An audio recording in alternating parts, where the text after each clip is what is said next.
May mga probinsya sa Pilipinas na tahimik lang, pero kapag tiningnan mo ang ekonomiya, ay, grabeng lakas! Habang abala tayo sa traffic sa Metro Manila, may mga lalawigan na tahimik na kumikita ng daan-daang bilyon. May isang probinsya pa nga na umabot na sa higit 1 trilyong piso ang ekonomiya. May mga lugar na puro pabrika at oil refinery. May mga probinsyang Palayan, Sibuyasan, iyan ang bumubuhay sa ating bansa. Meron namang electronics, barko, semiconductors, at IT parks ang bumubuo sa kanilang yaman. At ang pinaka-interesting, ang 10 probinsyang ito ang bumubuo ng halos 1/4 ng buong ekonomiya ng Pilipinas. Sa video na to, bibilangin natin ang top 10 GDP contributing provinces sa Pilipinas. Ito'y base sa pinakahuling provincial product accounts. Sino nga kaya ang may pinakamalaking ambag na probinsya sa Pilipinas? Tara, alamin natin. Mr. D. Number 10, Bataan. 1.4% ng pambansang GDP. 300.61 billion pesos. Kilala ito sa makasaysayang Bataan Death March, pero sa kasalukuyan, ang probinsya ay tinaguri ang industrial na puso ng Central Luzon.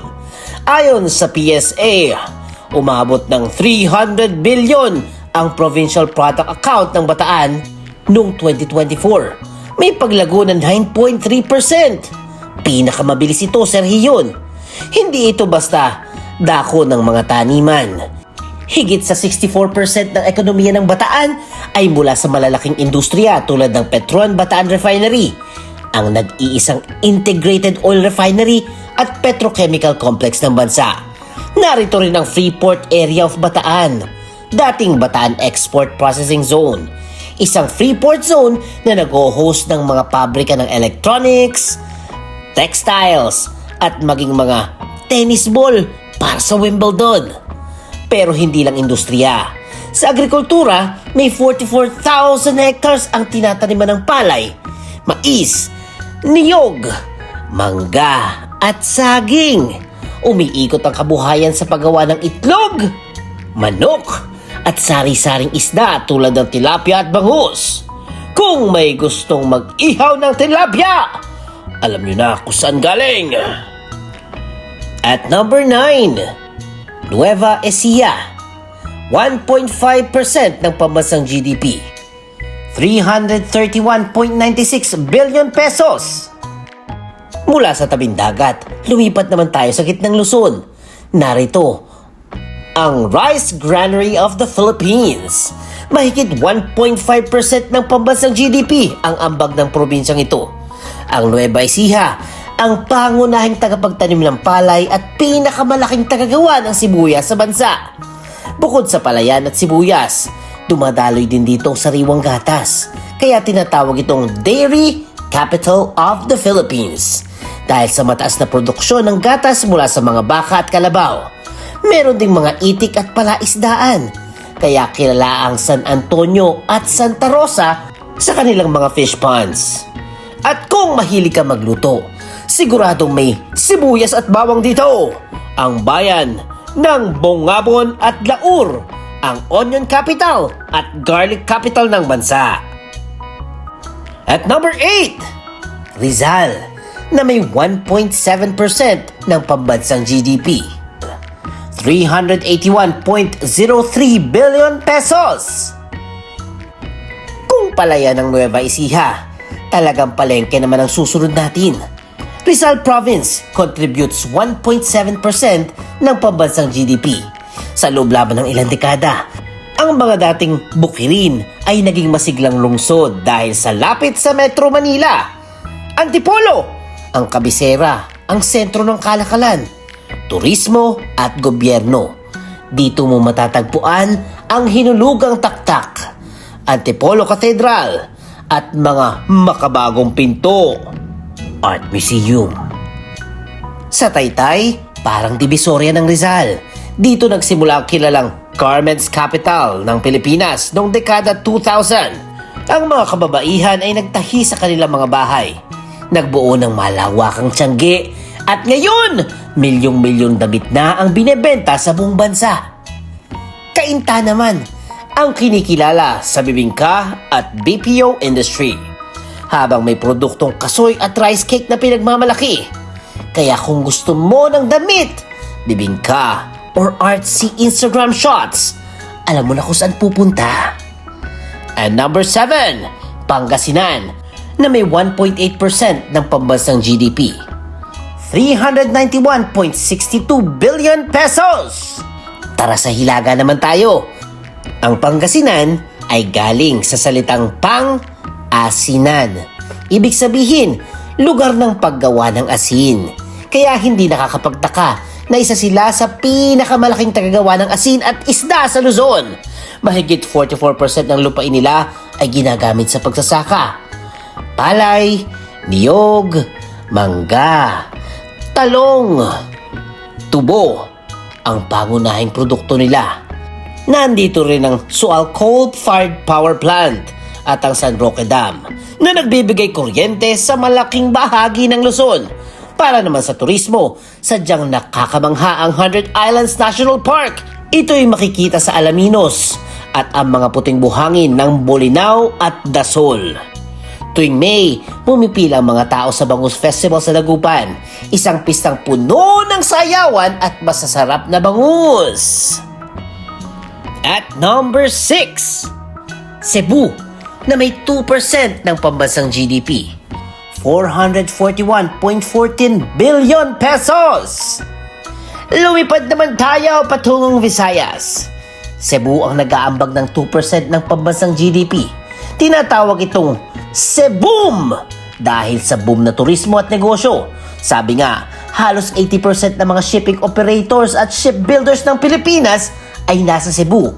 Kaya ang Pilipinas ang ikalima sa pinakamalaking tagagawa ng barko sa mundo.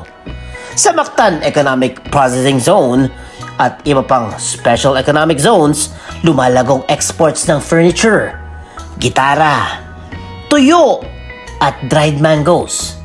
Ang Cebu din ang nangungunang destinasyon ng mga BPO at IT companies na may libo-libong empleyado.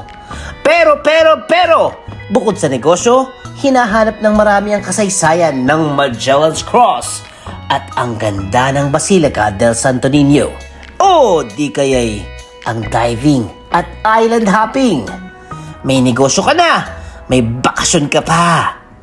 At number 5, Pampanga, na may 2.7% ng pambansang GDP. 595.36 billion pesos. Taglay ang titulo na Food Culinary Capital of the Philippines. Kinilala pa ng Senado noong 2024. Bakit?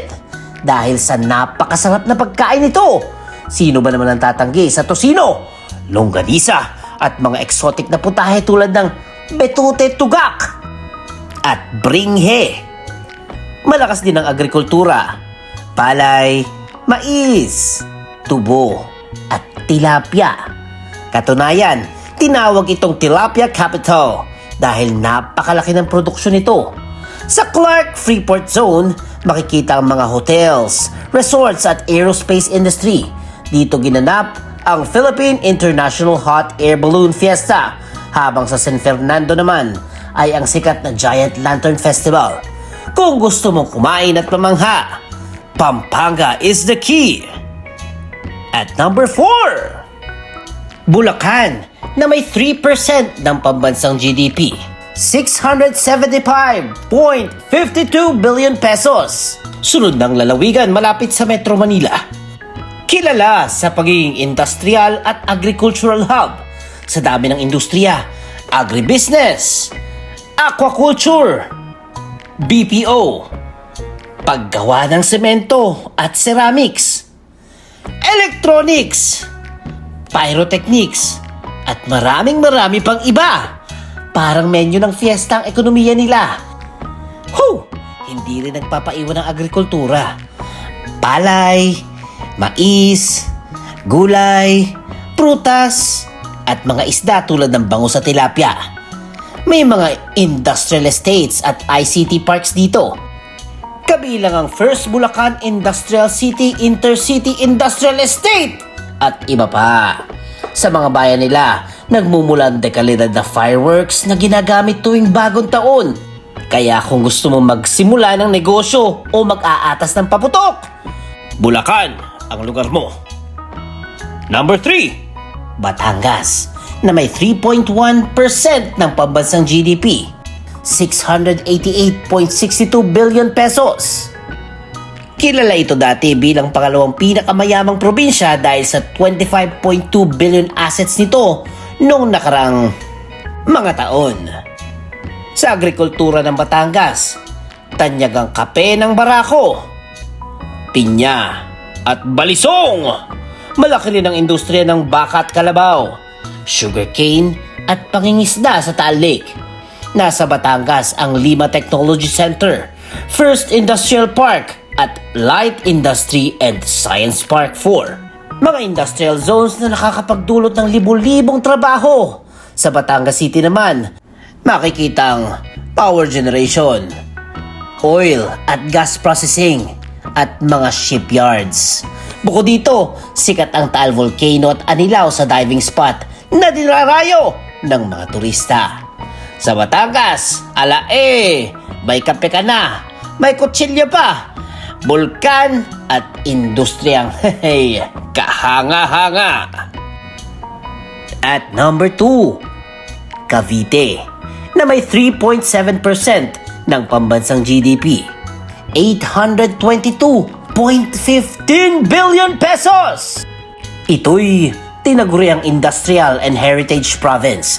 Nagtataglay ng 12 economic zones kung saan ginagawa ang garments, semiconductor, pagkain at pharmaceutical products. Sa Tagaytay Ridge, sinasalo ng malamig na hangin ang mga turista habang tanaw ang bulkang Taal. At sa Cavite rin makikita ang Aguinaldo Shrine at Malibik-Libik Falls. Lumago rin dito ang mga malalaking township at real estate projects, kaya maraming oportunidad sa trabaho at negosyo. Kaya naman, hindi lang barong at baril ng katipunan ng dala ng Cavite. Bit-bit din nila ang kalakhan sa ekonomiya. Strong! Ay, sorry. And at number 1, Laguna, na may 4.9% ng pambansang GDP, 1.08 trillion pesos. Laguna ang nag-iisa at unang probinsyang may trilyong piso na ekonomiya, 1.08 trillion noong 2024. Walang katulad ng Laguna dahil napag-isa nitong agrikultura, industriya, teknolohiya at turismo. Sa mga bayan ng Santa Rosa at Binyan, matatagpuan ang mga assembly plant, kaya tinatawag itong Detroit of the Philippines. Sa dami naman ng electronics at semiconductor companies, kilala rin ito bilang Silicon Valley of the Philippines. Sa Calamba at Los Baños, libo-libong turista ang naliligo sa hot springs, kaya tinagurian namang resort capital. Sa agrikultura, inaani nila ang niyog, palay, tubo at lansones.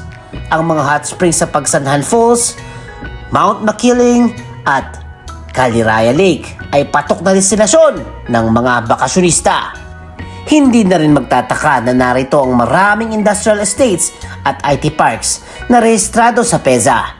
Pinagsama-sama ng Laguna ang bakasyon, trabaho, ekonomiya, kaya ito ang reyna ng ekonomiya sa mga probinsya. Ano?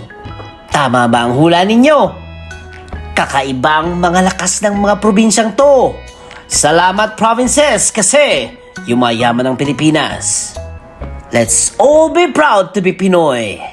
Ano? Kasama ba ang mga probinsya ninyo dito?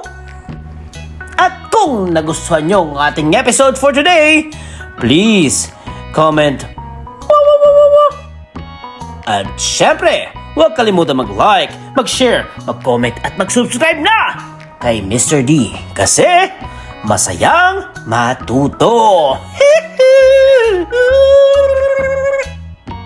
The end. huwag kalimutang i-click ang subscribe button at bell icon ni Mr. D para masaya every day. See you, D-Fam!